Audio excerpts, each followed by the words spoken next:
She declared, "I'm keeping my dating apps active until we're engaged, just for the ego boost." I nodded. Fine by me. Then I reactivated mine, too. The notifications she saw on my phone during dinner prompted her to delete everything instantly. I'm 31, male, and was cooking dinner when my girlfriend Nora dropped this bombshell. We'd been together for a year and a half, living together for 4 months. "I've made a decision," she said, scrolling her phone at the kitchen island. "What's that?" "I'm keeping my dating apps active until we're engaged." Not for dating, just for the ego boost. It's nice knowing I'm still wanted. It's harmless. I paused, mid-stirring the risotto. "Say that again?" She looked up, dead serious. "It's not about meeting people. It's about feeling desirable. My counselor says external validation boosts confidence. I don't even reply to messages, just like seeing the matches." "So, you're keeping Tinder, Bumble, and OkCupid active while we're committed?" "It's empowering. My therapist says it's healthy for self-worth. I'm not meeting anyone. I turned back to the stove." "Fine by me." She blinked. "Really?" "Yeah, if that's what you need for confidence, do it." She hopped up, wrapping her arms around me. "This is why you're amazing. So progressive."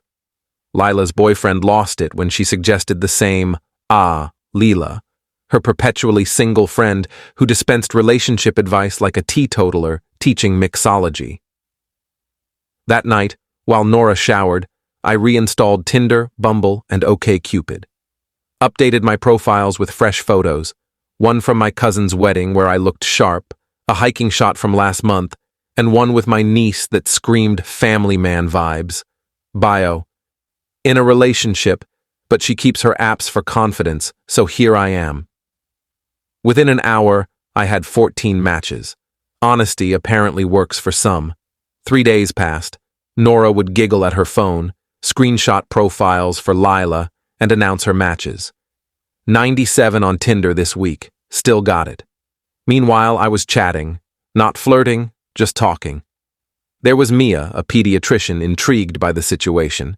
Kendra, in a similar spot with her partner. And Avery, who was curious how this would unfold. Friday night, we went to Nora's favorite bistro. She was raving about a guy who'd super liked her. "He's a lawyer, can you believe it?" My phone buzzed on the table. OkCupid notification. "Avery sent you a message." Nora's eyes zeroed in like a falcon spotting prey. "Why do you have OkCupid notifications?" I opened the app in plain view. "Oh, Avery and I were talking about this new brewery downtown." Her face cycled through a dozen emotions. "You reactivated your apps?" "Yeah, 3 days ago. You said it's about confidence, right? Figured it's fair for me too. That's different." "How?" "Because I'm not messaging anyone." I showed her my chats, nothing flirty, just talk about bars, movies, and dating absurdities. "This is manipulation," she snapped. "It's exactly what you're doing." "No, I'm getting validation." "You're engaging. So you can collect matches like trading cards, but I can't have friendly chats?" The waiter arrived with our starters. We ate in silence, Nora aggressively spearing her bruschetta like it owed her money. Halfway through, her phone lit up, a Tinder notification. She flipped it over but kept glancing at it. "Just check it," I said. "No, that'd be rude." Unlike keeping dating apps in a relationship. She grabbed her phone, swiping through Tinder with furious taps. Then her expression shifted. "Why does your profile say you're in a relationship?" "Because I am.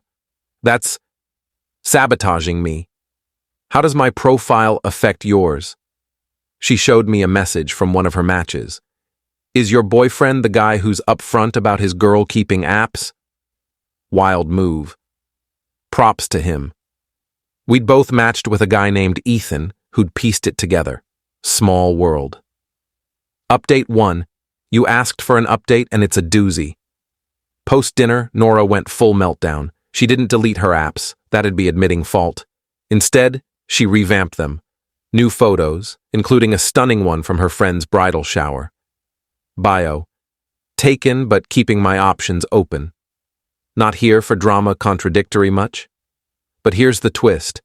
Avery, the therapist specializing in relationship dynamics, and I had been discussing modern dating, attachment theory, and micro-cheating. Nora found out because she snooped through my phone while I slept. Saturday morning, I woke to her perched at the bed's edge, my phone in hand.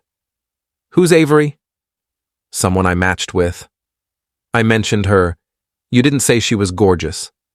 I glanced at my phone. She'd scoured my messages, photos, even my search history. "Find anything good?" "You searched projection in relationships." "Yeah, after you called me manipulative for doing what you do." She threw my phone, missed, hit the headboard. "This is different. You're emotionally cheating.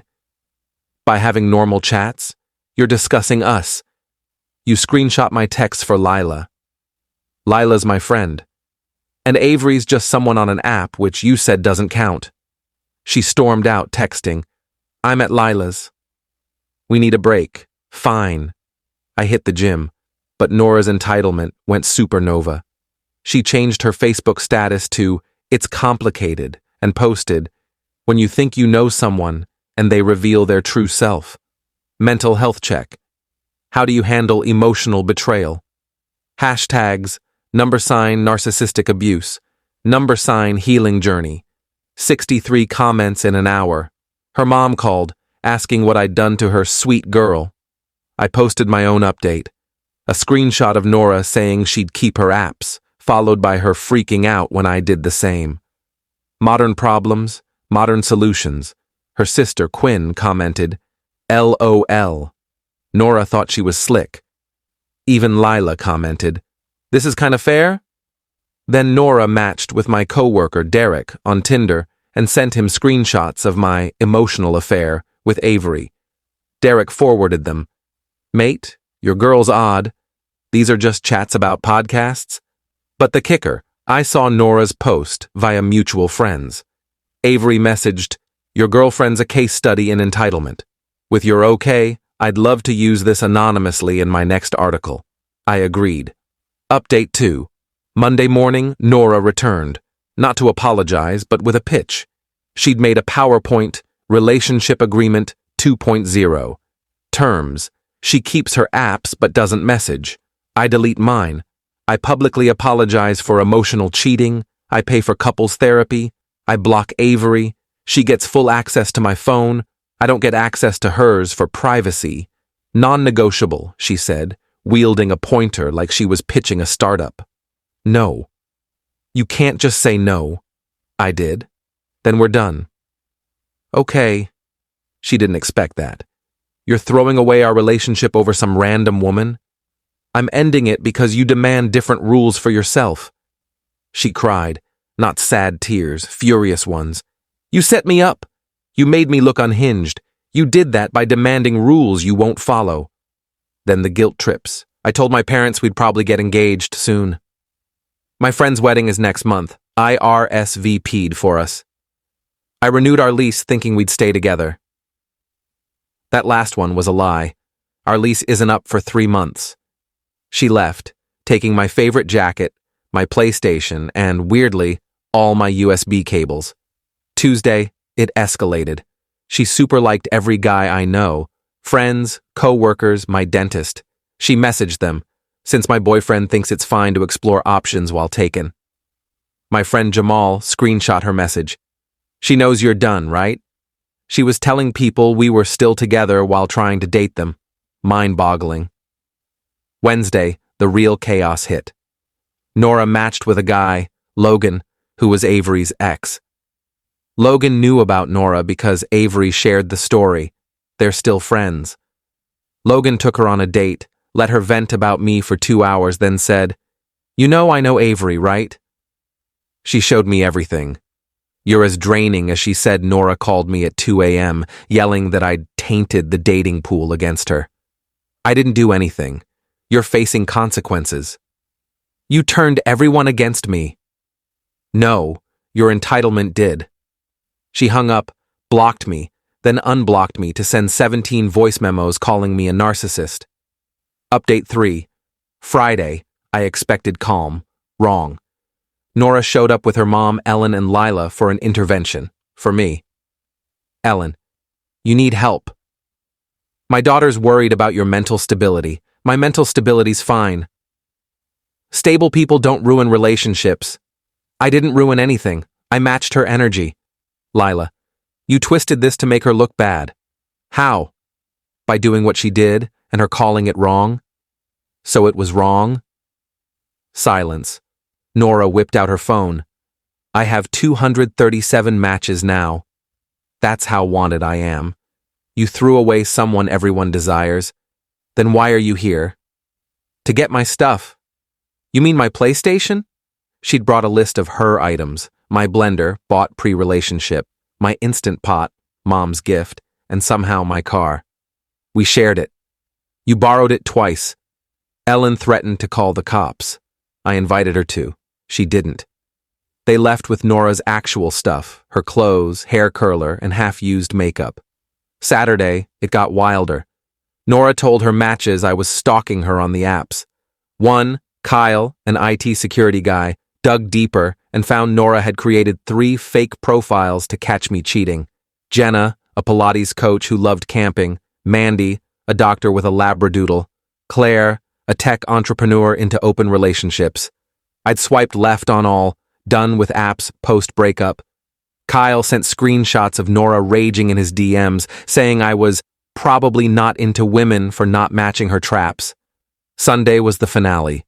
Nora showed up, no makeup, in the dress from our 3rd date, crying, I deleted them. All the apps. Gone. Good for you. Don't you get it? I choose you. I don't need anyone else's validation. Nora, we broke up 5 days ago. That was a fight. You brought your mom to get your stuff. I was upset. Then the truth. I told everyone we fixed things. You have to take me back, or I'll look foolish. It was about her image, not us. No. She pivoted. I'll tell everyone you're not into women. That's why you didn't match those profiles. What profiles? Her face paled. She'd admitted to the fakes. I mean, goodbye, Nora. Final update. 3 weeks later, here's the fallout. Nora's dating Chad, met on Bumble the day after deleting her apps for me. Per mutual friends, she's told him about her toxic ex, threatened by her charm. Chad's already wary about her active profiles. Lila apologized. She saw my screenshots and realized she'd enabled Nora's toxicity. We're not buddies, but she commented dodged a missile on my last Instagram post. Ellen sent a $3,400 emotional damages bill, Nora's therapy, she's not in therapy, lost wages, she's unemployed, living off her parents, and defamation for telling the truth. I framed it, hangs in my hallway. Avery and I met for coffee as friends. She's in a happy relationship, but found this saga riveting professionally. Her article, Online Dating and Entitled Behavior, a Case Study, got published. I'm Subject X's ex. Logan, Avery's ex who dated Nora, said she spent their date discussing her match count and showing a Google Sheet tracking matches stats. Height, career, car, partner potential. He called it a Black Mirror episode in real life. Nora's fake profiles are still active, Kyle confirmed. She's using them to catfish others, testing fidelity. She matched with her cousin's boyfriend, sparking family drama. Her aunt called, asking if Nora was always like this. I said yes.